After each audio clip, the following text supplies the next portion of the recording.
সময় তার পাশে ছিলেন মেয়ে জাইমা রহমান এবং ছোট ভাই আরাফাত রহমান কোকোর স্ত্রী সৈয়দা শামিলা রহমান। শোকস্তব্ধ বাবার কাঁধে হাত রেখে সান্ত্বনাও দিয়েছেন জাইমা রহমান।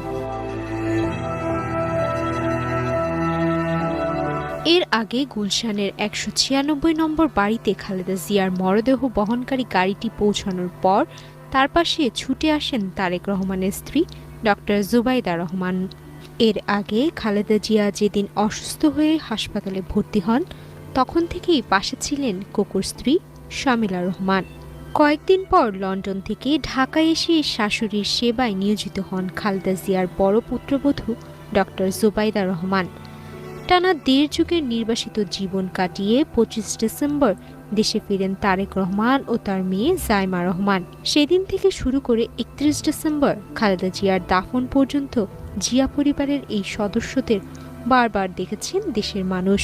কিন্তু ব্যতিক্রম প্রয়াত আরাফাত রহমান কোকোর ২ মেয়ে জাফিয়া রহমান ও জাহিয়া রহমান। খালেদা জিয়ার অসুস্থতার পর হাসপাতালে চিকিৎসাধীন থাকার সময় এবং মৃত্যুর দিন কোনো ভিডিও কিংবা ছবিতে দেখা যায়নি তাদের। এ কারণে অনেকের মনে প্রশ্ন ছিল, দাদির জীবনের শেষ সময় কি কোকোর ২ মেয়ে উপস্থিত হননি? তাদেরকে দেখতে দেওয়া হয়নি। যদিও ৩০ ডিসেম্বর ভোর ৬টায় খালেদা জিয়াকে মৃত ঘোষণার সময় পরিবারের অন্যান্য সদস্যদের সাথে উপস্থিত ছিলেন কোকোর মেয়েরা। অর্থাৎ দাদির শেষ সময়ে তার পাশেই ছিলেন ৩ নাতনি জাইমা, জাহিয়া ও জাফিয়া।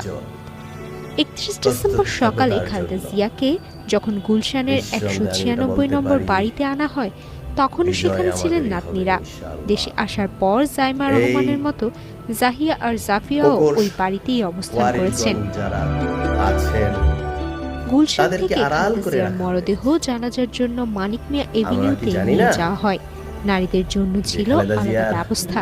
সেখানেই জানাজায় অংশ নেন জিয়ার পরিবারের নারী সদস্যরা। তারেক রহমানের স্ত্রী জুবাইদা রহমান, মেয়ে জাইমা রহমান, কোকোর স্ত্রী শামিলা রহমানের পাশাপাশি তার ২ মেয়েকে প্রথমবারের মতো সেখানে দেখা যায়। জানা গেছে সাধারণভাবে কোকোর মেয়েরা জনসম্মুখে আসতে খুব বেশি আগ্রহী নন। তারা গণমাধ্যমে খবরের শিরোনাম হতে চান না। এই কারণে সচেতনভাবেই যত সম্ভব আড়ালে থাকতে চান।